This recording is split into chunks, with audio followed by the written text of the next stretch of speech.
మాఘపురాణం 8వ అధ్యాయం. దత్తాత్రేయుడు కార్తవీర్యార్జునునికి ఉపదేశమిచ్చుట. దత్తాత్రేయుడు బ్రహ్మ విష్ణు మహేశ్వరుల యొక్క అంశమును జన్మించినాడు. అతడు కూడా లోక కళ్యాణం కొరకు జన్మించినారు.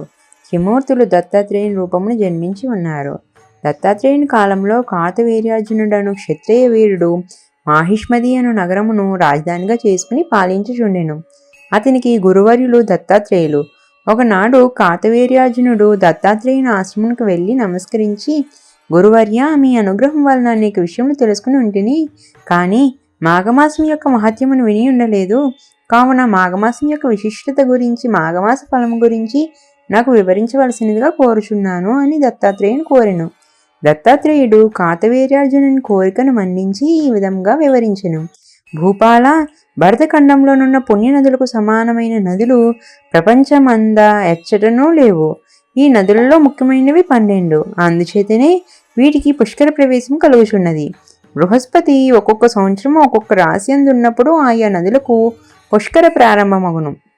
కనుక అటువంటి నదుల యందు స్నానం చేసి దాన ధర్మములు ఆచరించిన ఎడల దాని వలన కలుగు ఫలము వర్ణించటకు నాకు కూడా సాధ్యము కాదు.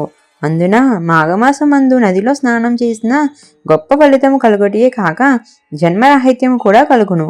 కనుక ఏ మానవుడైనను మాఘమాసంలో సూర్యుడు మకర రాశి అందుండగా మాఘస్నానం చేసి ఒక సద్బ్రాహ్మణునకు దాన ధర్మములు చేసినచో పంచమహాపాతకములు చేసిన వాడైనను ముక్తి పొందగలడు అని దత్తాత్రేయుడు కార్తవీర్యార్జునికి ఇంకనూ ఈ విధంగా చెప్పుచున్నాడు. పూర్వకాలమున గంగా నదీ తీరపు ఉత్తర భాగమున భాగ్యపురం అను పట్టణము కలదు. అందు నివసించే జనులు కుబేర్ల వలె ఉన్నారు. ఆ నగరంలో హేమాంబరుడను వైశ్యుడు కలడు. అతడు గొప్ప ధనవంతుడు, బంగారు నగలు నాణెములు రాసుల కొలది ఉన్నవాడు. కొంతకాలమునకు హేమంబరుడు చనిపోయాను. తండ్రి చనిపోగానే అతని కుమారులిద్దరూ తండ్రి ఆస్తిని భాగములుగా చేసి పంచుకొని ఇష్టం వచ్చినట్లు పాడు చేయుచుండ్రి. ఒకనాడు పెద్ద కుమారుడు ఉద్యానవనములో విహరించుచుండగా కర్మవశాత్తు త్రాచుపాము కరొడిచే నోటి వెంట నొరగలు గ్రక్కుచూ చనిపోయినాడు. ఆ విధముగా హేమాంబరుని కుమారులిద్దరూ చనిపోయినారు. యమదూతలు వచ్చి వారిద్దరిని యమలోకంలో తీసుకుని వెళ్ళిరి. చిత్రగుప్తుడు వారి జాబితాను చూసి పెద్దవాణిని నరకంలో పడవేయమన్నారు, రెండవ వాణిని స్వర్గమునకు పంపించమన్నాడు. అప్పుడు చిత్రగుప్తునితో ఇలా అన్నాడు, అయ్యా, మేమిద్దరము ఒకే తండ్రి బిడ్డలము, ఇద్దరము ఒక విధంగానే పాపములు చేసి ఉన్నాము. అయినా అతనికి నరకమును నాకు స్వర్గమును ఎలా ప్రాప్తించునని అడిగాను.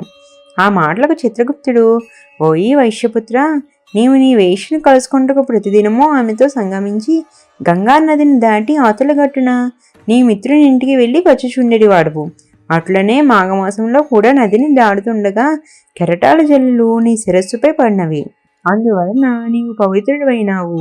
మరొక విషయం ఏమనగా నీ మిత్రుడు బ్రాహ్మణుడు. ప్రతినిత్యము బ్రాహ్మణ దర్శనం చేసినచో గోహత్యాది మహాపాపములు కూడా నశించును. కాన విప్రుని చూచుట వలన నీకు మంచి ఫలితమే కలిగినది. అదియును కాక ఆ బ్రాహ్మణుడు జపించు గాయత్రి మంత్రమును కూడా నీవు వినియున్నావు.